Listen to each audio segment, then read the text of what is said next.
My name's Paul. I'm with LACO Technologies, and today let's talk a little bit about leak testing in production environments. There are two common families of leak testing: the air leak testing methods and helium or tracer gas leak testing methods. And you might be asking yourself, which method is best, or which method should I use? Well, it's not an easy answer because there are a lot of information that we need to understand in order to select the right method. But let's just talk for just a minute about air leak testing. Air leak testing is probably the most common method used to leak test components in the automotive industry, medical devices, in the medical and pharmaceutical industry. It's ideal to leak test parts that contain liquid as its fluid. The idea is to prevent a liquid leak, such as in a radiator in your car, or maybe you have a catheter that you're using in a medical application. You don't want blood or coolant leaking out. So often air leak testing is used in applications to prevent or ensure you won't have a liquid leak. One of the great advantages, however, of helium leak testing as a tracer gas method is its ability to find smaller leaks, much smaller, up to 100,000 times smaller than you might be able to detect with air leak testing.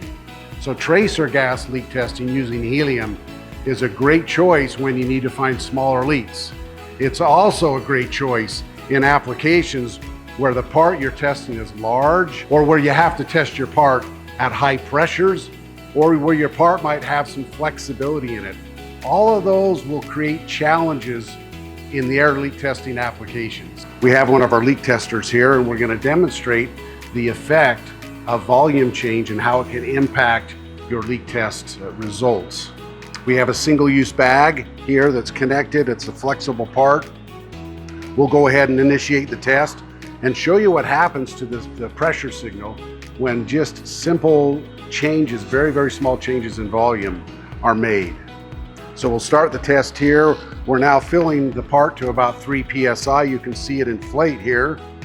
And once we get some pressure stabilization, I'll go ahead and just gently touch the part, and you'll see the significant impact it will have on the results of our leak test. Again, demonstrating how sensitive air leak testing can be to volume change. So here I'm just going to gently touch the part, and all I'm doing by touching it is creating a slight change in the volume of the part. By doing so, the pressure signal becomes erratic, and we could have a bag that should pass that fails, or maybe a failure part that actually passes. And we don't want to have any false passes or false rejects in a case like this. Now you may wonder, why is this important to you? Well, you want to have test results that you can trust. You want to have repeatable results day in and day out, that you know when you ship products to your customer, they do not have defects. When you work with LACO, we understand the nuances of the different test methods. We understand the needs of your product. And in this particular case, if you have a product that is somewhat flexible and you need to test to a tight leak rate spec, we can evaluate and look at the risks.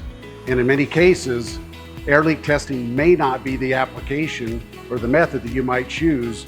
And to eliminate the challenges associated with volume change, going to a tracer gas method is ideal.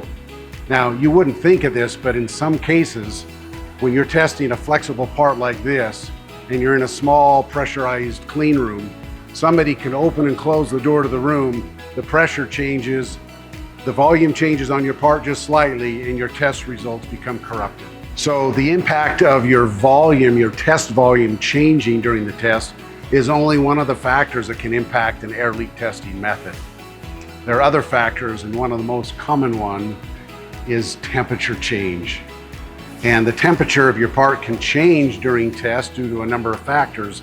And if you're trying to do a very sensitive test, again, that temperature change can impact your pressure results, which impact your test results.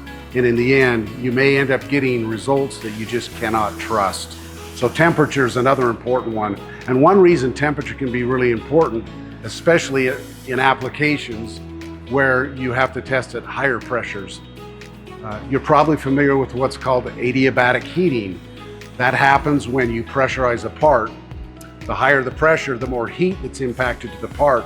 The part warms up during the fill process, and then as it cools down, the pressure will actually drop, and that pressure drop can impact your measurement results. Another example that I'm going to show you is leak testing a stainless steel rigid part. In this particular case, it's a small stainless steel gas reservoir. And I want to demonstrate the impact that temperature can have on the test results, even very small temperature changes. Now you may ask, why do I care about temperature change? Well, the part could be coming from an operation where the part is hot, a weld operation or a cleaning operation. Or perhaps even the handling of the part can impact the part temperature, causing it to warm up before you test it. Or if an operator accidentally touches the part during the test, just the heat from his hand is enough to impact the test results. So let's go ahead and run this test.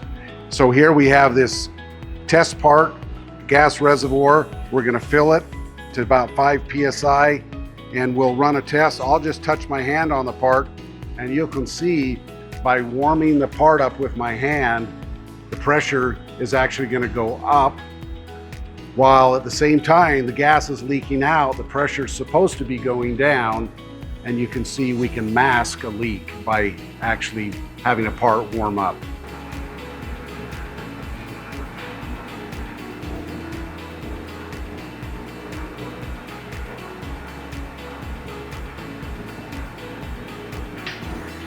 Now that we've seen the impact of temperature and how it can impact your results and cause a part that fails that actually pass, let's run a test and you'll see what a normal test will look like, and the part will fail when there's no temperature impact.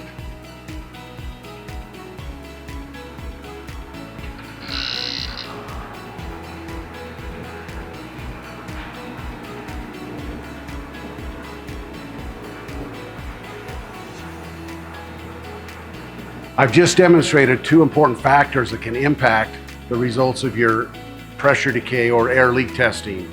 That is temperature change and volume change during the test. These two factors of temperature and volume can have a real negative impact on the repeatability of your results and the reliability of the results, that you can't even trust the results that you get. That's why when you really need to go to fine testing, finding small leaks, you really need to consider the option of tracer gas helium leak testing. This brings us back to our original question: which is better, helium leak testing or air leak testing?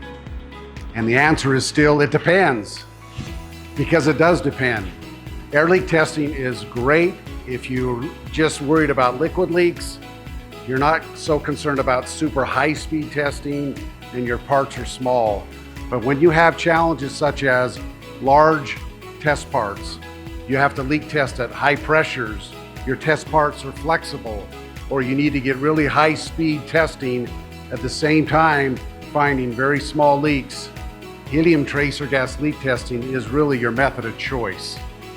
LACO Technologies has the expertise and the understanding, years and years of experience in both air leak testing and helium tracer gas leak testing.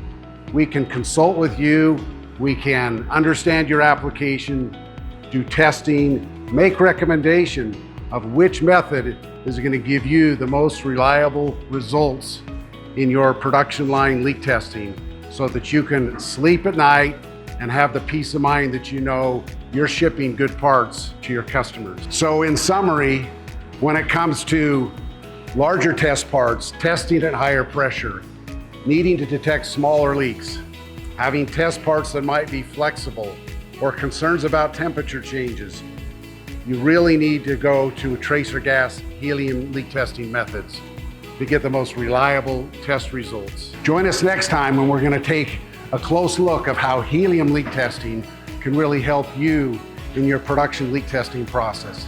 Thanks for joining us.